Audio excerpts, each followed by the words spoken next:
बहारों ने भरा मेरे जीवन में, आज मैं आजाद हूँ दुनिया के चमन में, पंछी बनूं उड़ती फिरूं मस्त गगन में। হে ছোকরা, ভালোই তো উড়ে বেড়াচ্ছ, তা এইচএস দিয়েছো তাই বলে এত উড়ে বেড়াবে? কেরিয়ারের কথা তো ভাবতে হবে নাকি?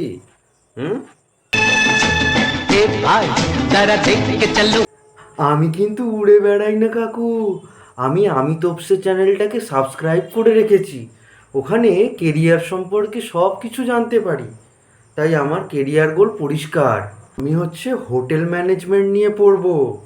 আমার কেরিয়ার গোল একদম পরিষ্কার, আমি একটুও উড়ে বেড়াই না। আমি সবাইকে বলবো তোমরাও আমি তোপসে চ্যানেলটা সাবস্ক্রাইব করো, অনেক কিছু জানতে পারবে। আমিও সবাইকে বলবো যে তোমরা আমি তোপসে চ্যানেলটাকে সাবস্ক্রাইব করে নাও, অনেক ভালো ভালো ভিডিও আসতে চলেছে কেরিয়ার, মোটিভেশন, মানি ম্যানেজমেন্ট ইত্যাদি সম্পর্কে, এমনকি ব্লগিংও আসতে চলেছে কিছুদিনের মধ্যেই। তো অবশ্যই সাবস্ক্রাইব। তো চলো শুরু করা যাক আজকের ভিডিও। দেখো, আজকের ভিডিওটা হতে চলেছে হচ্ছে এইচএসের পরে বা ক্লাস 12-এর পরে আমাদের কেরিয়ার অপশান কী হতে পারে, কোন ধরনের কেরিয়ার চুজ করা যায়। শুধু কি ওই বিএসসি, বিএ, বিকম এইটুকুই, নাকি এর বাইরেও কোনো জগৎ আছে যেটা হয়তো সকলের জানা নেই? কেউ কেউ জানে অবশ্যই, সকলের হয়তো জানা নেই। তো চলো আজকে শুরু করা যাক। তবে আজকের ভিডিওটা কিন্তু এইচএস স্টুডেন্টদের জন্য, যারা এবছর এইচএস দিয়েছো, পাস করেছো, বা এইচএস দেবে, বা 11-এ পড়ছো, বা ক্লাস 10-এ পড়ছো, বা তার কম ক্লাসে পড়ছো, এবং অবশ্যই গার্জিয়ানদের জন্য যারা তাদের ছেলেমেয়েরা ক্লাস 11-12-এ পড়ছে বা 11 পাস করে বসে আছে, কোথায় জয়েন করবে কিছু বুঝতে পারছে না, এই ভিডিওটা তাদের জন্য।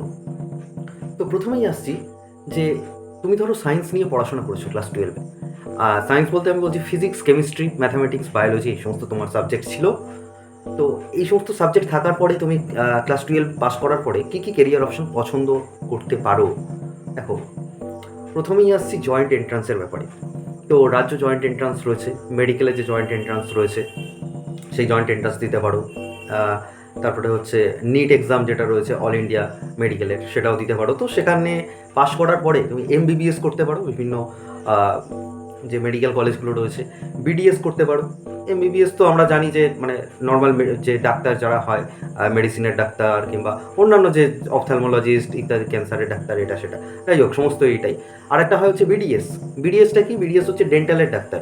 তো তোমার যখন একটু মেডিকেলের র্যাঙ্কটা একটু পেছনের দিকে থাকছে, তো তখন তুমি বিডিএস পেয়ে যেতে পারো, ঠিক আছে?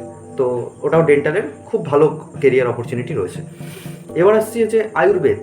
আয়ুর্বেদে হচ্ছে বিএএমএস বলে একটা ডিগ্রি হয়, তো সেটাও তুমি দেখতে পারো। বিএএমএস আয়ুর্বেদের ওই ব্যাচেলার ডিগ্রি রয়েছে, মানে এর মাধ্যমে তুমি আয়ুর্বেদের ডাক্তার তৈরি হচ্ছ। আরেকটা হয় হচ্ছে বিএইচএমএস ডিগ্রিটা হচ্ছে হোমিওপ্যাথি, যারা হোমিওপ্যাথি নিয়ে পড়াশোনা করতে চাও তাদের জন্য। তো হোমিওপ্যাথির ডাক্তার হতে চাইলে বিএইচএমএস। তো এখানে একটা কথা আমি বলে দিই যে এখানে আমি যে কেরিয়ার অপরচুনিটিগুলো বলবো তার ডিটেলস বলার সুযোগ নেই, কারণ একটা 10-15 মিনিটের ভিডিওতে পুরো ডিটেলস বলাটা সম্ভব নয়। তো আমি এখানে জাস্ট ওপর টাচ করে যাচ্ছি যে কোন কোন কেরিয়ার অপরচুনিটি রয়েছে। যারা ওই পার্টিকুলার কেরিয়ারটার ব্যাপারে ইন্টারেস্টেড, তারা একটু ইন্টারনেটে সার্চ দিয়ে দেখে নিতে পারো যে ওইটার জন্য তোমার কোন কোন কলেজ রয়েছে, কোথায় কোথায় তুমি কীভাবে ওখানে অ্যাডমিশান নিতে পারো, ফিস কত লাগছে না লাগছে, সেই বিষয়গুলো কিন্তু সমস্তই ইন্টারনেটে অ্যাভেলেবেল রয়েছে, তুমি ওগুলো পেয়ে যাবে। আমি জাস্ট এখানে তোমাদের কেরিয়ার অপশানগুলো আমি বলে দিই। আচ্ছা, ডাক্তারি তো গেল, এবার আসছি এগ্রিকালচার। তুমি এগ্রিকালচারের বিভিন্ন এন্ট্রান্স এক্সাম হয় আমাদের এখানে, এগ্রিকালচারের অনেক ইউনিভার্সিটি রয়েছে। তো এগ্রিকালচার নিয়ে পড়াশোনা করতে পারো, অনেক ভালো ভালো কেরিয়ার, অনেক ভালো ভালো চাকরি বা ভালো ভালো অপরচুনিটি কিন্তু রয়েছে এগ্রিকালচার নিয়ে পড়াশোনার জন্য। এমনকি ব্যাংকের চাকরির ক্ষেত্রেও এগ্রিকালচারে যারা ব্যাচেলার ডিগ্রি পাস করে এগ্রিকালচার নিয়ে, তাদের কিন্তু আলাদা করে সুযোগ দেওয়া হয়, ঠিক আছে? আরও অন্যান্য অপরচুনিটি তো রয়েছেই। এবার আসছি ইঞ্জিনিয়ারিং। তো ইঞ্জিনিয়ারিং দেখো, ওয়েস্ট বেঙ্গল জয়েন্টের ইঞ্জিনিয়ারিং তো হচ্ছেই, এছাড়া যেই মেন যেই অ্যাডভান্স তো রয়েছে। তুমি আইআইটিগুলোতে যেতে পারো যেই অ্যাডভান্স পাস করলে, যেই মেন্স দিয়ে এনআইটি ও অন্যান্য ইঞ্জিনিয়ারিং কলেজগুলোতে যেতেই পারো। তো অনেক রকমের ইঞ্জিনিয়ারিং ডিগ্রি হয়, মানে ইঞ্জিনিয়ারিংয়ের কোর্স হয়, civil engineering, electrical engineering, information technology, তারপরে যে সেরামিক টেকনোলজি ইত্যাদি ইত্যাদি অনেক রকমের হয়। আমি পুরো ডিটেলসটা আলোচনা করছি না। তো ইঞ্জিনিয়ারিং একটা পার্ট। তো ইঞ্জিনিয়ারিং নিয়ে যারা পড়াশোনা করতে চাও, তারা কোন ইঞ্জিনিয়ারিং নিয়ে তুমি পড়াশোনা করতে চাও বা কোনটাতে সুযোগ পাচ্ছ, সেই অনুযায়ী কিন্তু তোমাকে একটু দেখে নিতে হবে যে কোনটা তোমার জন্য বেটার।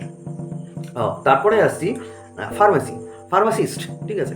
তো যারা যেই ওয়েস্ট বেঙ্গল জয়েন্ট যারা দেয়, তো তারা দেখতে পারবে যে তারা কিন্তু ইঞ্জিনিয়ারিংয়ের সাথে সাথে ফার্মেসিরও একটা র্যাঙ্ক পায়। তো ঠিক আছে, তো সেই র্যাঙ্ক দিয়ে সে যে কোনো কলেজে বা ইউনিভার্সিটিতে জয়েন করতে পারে যেখানে ফার্মেসি নিয়ে পড়ানো হয়। ফার্মেসি নিয়ে পড়লে কিন্তু ফার্মাসিস্ট হতে পারবে, তুমি বিভিন্ন ওষুধের দোকানে লাইসেন্স দিতে পারবে, নিজেও ওষুধের দোকান খুলতে পারবে।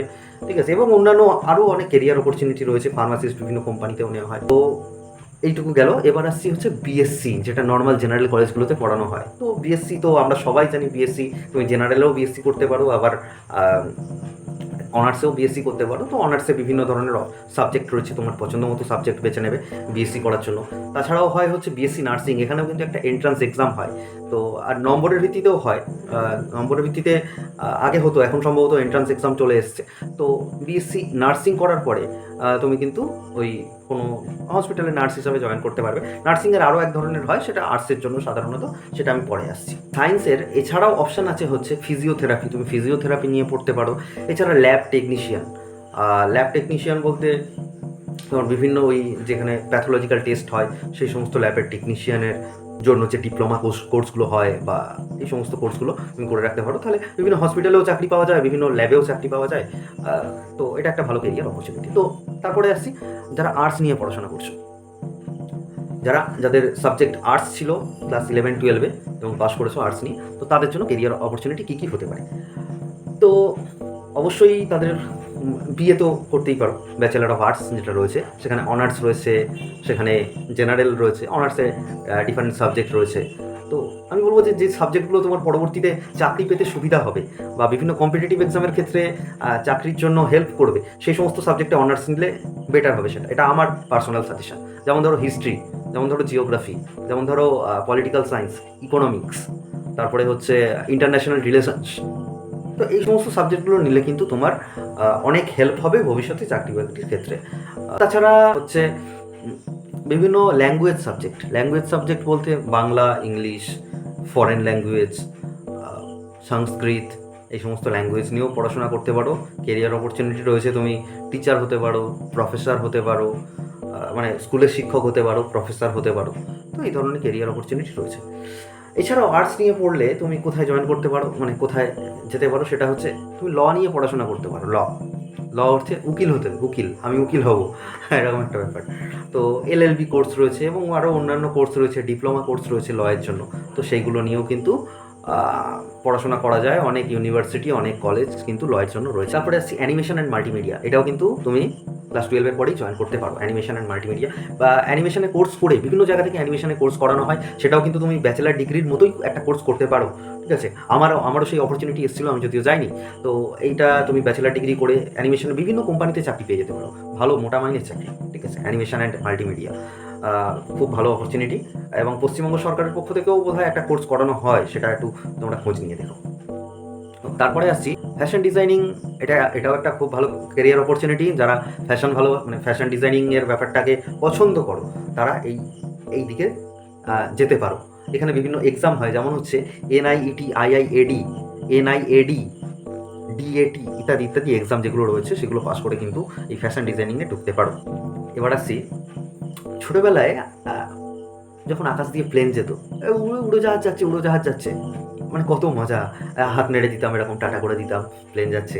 তো অনেকে আবার স্বপ্ন দেখে আমি পাইলট হবো, বড় হয়ে আমি প্লেন চড়বো, কিংবা আমি এয়ার হোস্টেস হবো, অনেকের স্বপ্ন থাকে। তো এই স্বপ্নটাকে পূরণ করার জন্য তোমাকে কী পড়তে হবে? Aviation and hospitality management. ঠিক আছে, এর বিভিন্ন কোর্স হয় এভিয়েশন অ্যান্ড হসপিটালিটি ম্যানেজমেন্টের। সেই কোর্সগুলো হচ্ছে ধরো BSc এভিয়েশন রয়েছে, BSc এয়ারপোর্ট ম্যানেজমেন্ট রয়েছে, BSc ইন অ্যারোনটিক্যাল রয়েছে, BSc ইন AME রয়েছে, BSc ইন এভিয়েশন রয়েছে। এছাড়াও ইঞ্জিনিয়ারিংয়েরও অন্যান্য কোর্স রয়েছে। আর আর্টস নিয়ে যারা পড়েছো তাদের জন্যও কিন্তু এভিয়েশন অ্যান্ড হসপিটালিটি ম্যানেজমেন্টের বিভিন্ন ডিপ্লোমা কোর্স এবং অন্যান্য কোর্স কিন্তু রয়েছে। তোমাদের সার্চ করে দেখতে হবে যে কোন কোর্সটা তোমার জন্য উপযুক্ত। তারপরে আসছে হোটেল ম্যানেজমেন্ট, তুমি সেফ হবে, তুমি হোটেলের ম্যানেজার হতে চাও, কিংবা কোনো ইভেন্ট ম্যানেজমেন্টের জন্য নিজেকে তৈরি করতে চাও, মানে ইভেন্ট ম্যানেজার হবে, হোটেলের ম্যানেজার ইত্যাদি। তো যাই হোক, তোমার এই ধরনের কোনো শখ থাকলে, কেরিয়ার অপরচুনিটি এই ধরনের কিছু বেছে নিতে চাইলে হোটেল ম্যানেজমেন্ট তোমার জন্য রয়েছে। তো হোটেল ম্যানেজমেন্ট এখন বহু জায়গায় করানো হয়, একটা এন্ট্রান্স টেস্ট দিতে হয়, এন্ট্রান্স টেস্ট দেওয়ার পরে তুমি জয়েন করবে, কোর্স কমপ্লিট করবে, ব্যাস। ঠিক আছে, তো হোটেল ম্যানেজমেন্ট হলো। আমরা টিভিতে দেখি কত জার্নালিস্ট সাংবাদিকতা করছে, তারা প্রতি মুহূর্তে আমাদের জন্য খবর সংগ্রহ করে আমাদের কাছে পরিবেশন করছে। তো তুমি যদি সেই সাংবাদিক হতে চাও, তোমাকে কিন্তু করতে হবে মাস কমিউনিকেশন অ্যান্ড জার্নালিজম। অনেক কলেজেই পড়ানো হয়, নিজের পছন্দ মতো কলেজে বেছে নিয়ে মাস কমিউনিকেশন অ্যান্ড জার্নালিজম পড়তেই পারো। আর্টসের জন্য আরেকটা কেরিয়ার অপরচুনিটি হচ্ছে জিএনএম নার্সিং। তো বিএসসি নার্সিং তো প্রথমেই বলেছিলাম, জিএনএম নার্সিং হচ্ছে মানে এখানেও তুমি নার্সিং করতে পারো। নার্সিংয়ের কোর্স করার পরে তুমি বিভিন্ন হসপিটালে নার্স হিসাবে তুমি জয়েন করতে পারো। এখানে কিন্তু একটা এন্ট্রান্স এক্সাম হয় এবং সেটা দেওয়ার পরে কিন্তু তুমি নার্সিং কোর্সে জয়েন করতে পারো। এবার আসছি কমার্সে 11-12 পাস করেছো, পাস করার পরে কি ক্যারিয়ার অপরচুনিটি রয়েছে সেটা নিয়ে আলোচনা করছি। সেটা হচ্ছে তুমি চার্টার্ড অ্যাকাউন্টেন্ট হতে পারো। সেটার জন্য একটা এন্ট্রান্স টেস্ট হয়, সেটা দেওয়ার পর একটা কোর্স হয়, মানে সেটা কমপ্লিট করলে তুমি চার্টার্ড অ্যাকাউন্টেন্ট হতে পারো। মোটা মাইনের চাকরি রয়েছে, ঠিক আছে। তারপরে হচ্ছে কোম্পানি সেক্রেটারি, সেটাও একটা খুব ভালো জব অপরচুনিটি রয়েছে। কোম্পানি সেক্রেটারি এই কোর্সটা কিন্তু তুমি করতে পারো। তারপরে হচ্ছে বিবিএর পর এমবিএ, এখন অনেকেই করছে, HR হয়ে কোম্পানিগুলোতে ঢুকে যাচ্ছে, মোটা মাইনের চাকরি। তারপরে আসছি bachelor of accounts and finance. তো এটাও একটা অপশান রয়েছে কমার্সের জন্য। Bachelor of commerce in banking and insurance, BBI। Bachelor of economics, BE। Journalism and mass communication, যেটা আগে বললাম, এটাও কিন্তু কমার্স থেকে করা যায়। আর হচ্ছে ট্যুরিজম অ্যান্ড ট্রাভেল ম্যানেজমেন্ট, এটাও কিন্তু কমার্সের স্টুডেন্টরা করতে পারে। এটা কমার্স না, এটা অন্যান্য বাকিরাও করতে পারে, তো এটা কমার্সের ক্ষেত্রেও করা যায়, সেটাই বললাম। তো এছাড়াও তো রয়েছে বিকমে তুমি পার্টিকুলার কোনো সাবজেক্টে অনার্স করতে পারো বা জেনারেল বিকম করতে পারো, ঠিক আছে। তো এরপর আসছে আদার প্রফেশনাল যে সমস্ত কোর্সগুলো রয়েছে সেইগুলো নিয়ে। দেখো, আমি ছবি তুলতে ভালোবাসি, ফটোগ্রাফি প্রফেশনাল কোর্স করে আমি প্রফেশনাল ফটোগ্রাফার হতে পারি, সেটা ক্লাস 12-এর পরেই কোর্স করা যায়। তারপরে আসছি অ্যানিমেশন আমি আগেই বললাম, অ্যানিমেশনের ডিপ্লোমা কোর্স করা যায়, আবার ব্যাচেলার ডিগ্রিরও কোর্স করা যায়, সেটা করতে পারো। মিউজিক নিয়ে কিন্তু তুমি ব্যাচেলার ডিগ্রি করতে পারো। মিউজিক অনেক জায়গায়, সঙ্গীত ভবন, মানে আমাদের শান্তিনিকেতনেই রয়েছে সঙ্গীতের আলাদা করে ব্যাচেলার ডিগ্রি করানো হয়, মাস্টার ডিগ্রি করানো হয়। তো সঙ্গীত নিয়েও কিন্তু পড়াশোনা করা যায়, মানে এটা পড়াশোনাই বলবো, হ্যাঁ, এটাও একটা ডিগ্রি এবং এখান থেকেও তুমি ব্যাচেলার ডিগ্রি পাস করতে পারো। পেইন্টিং, একটি কলা ভবন আমাদের শান্তিনিকেতনেই রয়েছে, আমাদের পশ্চিমবঙ্গে আরও অনেক আর্ট কলেজ রয়েছে, তো সেখান থেকে তুমি পেইন্টিং নিয়ে ব্যাচেলার ডিগ্রি পাস করতে পারো, ঠিক আছে। খুব ভালো অপরচুনিটি রয়েছে। ইন্টেরিয়ার ডিজাইনিং, এটারও অনেক কোর্স করানো হয়, ইন্টেরিয়ার ডিজাইনিং। তারপরে তুমি বিভিন্ন জায়গায়, বড় বড় জায়গায় ইন্টেরিয়ার ডিজাইন এর জন্য কাজ করতে পারো, ভালো টাকা। তারপরে আসছি রাইটার, তুমি লেখক হতে পারো। জার্নালিজম তো বললাম। এথিক্যাল হ্যাকিং, সেটাও করা যেতে পারে এথিক্যাল হ্যাকিংয়ের কোর্স করে। তারপরে হচ্ছে লাইব্রেরি সায়েন্স, তুমি কিন্তু ব্যাচেলার অফ লাইব্রেরি সায়েন্স, মানে লাইব্রেরি সায়েন্সে ব্যাচেলার BSc ডিগ্রি বা MSc ডিগ্রি, সেটা কিন্তু করতে পারো। লাইব্রেরি সায়েন্স পাস করার পরে কিন্তু বিভিন্ন লাইব্রেরিতে অ্যাজ এ লাইব্রেরিয়ান তুমি জয়েন করতে পারো, ঠিক আছে।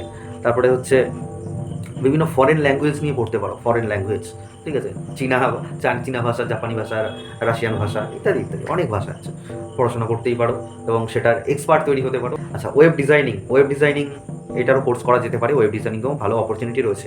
মডেলিং, আমরা সবাই জানি মডেলিং হচ্ছে এখন, মানে প্রচুর পরিমাণে লোকজন মডেলিংয়ে যাচ্ছে, তো মডেলিং অবশ্যই করতে পারো। তারপরে আসছে ট্যুরিজম, কিছু এই কমার্সের ইয়ার ক্ষেত্রে বললাম যে ট্যুরিজমে যাওয়া যেতে পারে, ট্যুরিজম অ্যান্ড ট্রাভেল ম্যানেজমেন্ট, তো এখানেও কিন্তু খুব ভালো কেরিয়ার অপরচুনিটি রয়েছে। আচ্ছা, ক্লাস 12-এর পরে আরও একটা কোর্স হয়, সেটা হচ্ছে আইটিআই এবং পলিটেকনিক। আইটিআইটা তুমি ক্লাস 8 বা 10 পাস করেও কিন্তু অনেকে জয়েন করতে পারে আইটিআইতে। এখানে বিভিন্ন ইঞ্জিনিয়ারিং এবং নন ইঞ্জিনিয়ারিং কোর্সগুলো কিন্তু পড়ানো হয়, সাধারণত 2 বছর 3 বছরের কোর্স থাকে। সেটা হওয়ার পর তুমি আইটিআই পাস করার পর প্রচুর, মানে রেলওয়েতে তো প্রচুর চাকরি হয় এবং তুমি নিজেও কাজ করতে পারো। ধরো তুমি ইলেকট্রিক্যাল শিখলে, তো তুমি একজন ইলেকট্রিশিয়ান হতে পারো, ঠিক আছে। তো এরকম আরও অনেক রয়েছে। এছাড়াও রয়েছে পলিটেকনিকটা কিন্তু ক্লাস 10-এর পরে জেক্সপো এক্সাম দিয়ে কিন্তু তুমি পলিটেকনিকে ঢুকতে পারো। এটা ক্লাস 10-এর পরেই হয়, তো ক্লাস 12-এর পরেও তুমি দিতে পারো, তাতে ক্ষতি নেই, কিন্তু ক্লাস 10-এর আগে কোনোভাবেই হবে না, ঠিক আছে। তো তোমাদের যদি ইচ্ছা থাকে পলিটেকনিক, মানে ইঞ্জিনিয়ারিংয়ের ঠিক আগের, মানে নর্মাল যে ইঞ্জিনিয়ারিং হয় বিটেক যেটা আমরা বলে থাকি, তো বিটেকের একটু লোয়ার ভার্সন বলতে পারো, সেটা হচ্ছে আইটিআই বা পলিটেকনিক, ঠিক আছে। তো অবশ্যই এই কোর্সগুলো করতে পারতো। তো এই হলো আমাদের আজকের ডিসকাশন, যে কত রকমের অপশান রয়েছে ক্লাস 12-এর পরে তোমার কেরিয়ার বেছে নেওয়ার জন্য। তো অবশ্যই তোমার পছন্দ মতো ভালো অপশান বেছে নিও, আর অবশ্যই নিজের মনের কথাটা শোনো, যে তুমি কোনটা চাইছো। তুমি জোর করে কোনো একটা কোর্সে ঢুকে যেও না, তোমার মন যেটা বলে, তোমার মন থেকে তুমি যেটা চাও সেটার দিকেই এগিয়ে যাও, সেটাই তোমাকে কিন্তু সাফল্য এনে দেবে। অবশ্যই মনের কথা শোনো, নিজের ইচ্ছার গুরুত্ব দাও। তুমি যদি গান ভালোবাসো, অবশ্যই গান নিয়ে পড়ো, কেন তুমি সায়েন্স নিয়ে পড়তে যাবে? তুমি যদি পেন্টিং ভালোবাসো, অবশ্যই পেন্টিং নিয়ে পড়ো, কেন তুমি বেকার সায়েন্স, আর্টস ইত্যাদি নিয়ে জেনারেল কলেজে ডিগ্রি করবে, ইত্যাদি ইত্যাদি। তো তো সেটাই বলবো যে নিজের পছন্দ মতো কোর্স বেছে নাও। অনেক অনেক শুভকামনা রইল তোমাদের জন্য, জীবনে সফল হও। আজকে এখানেই শেষ করছি।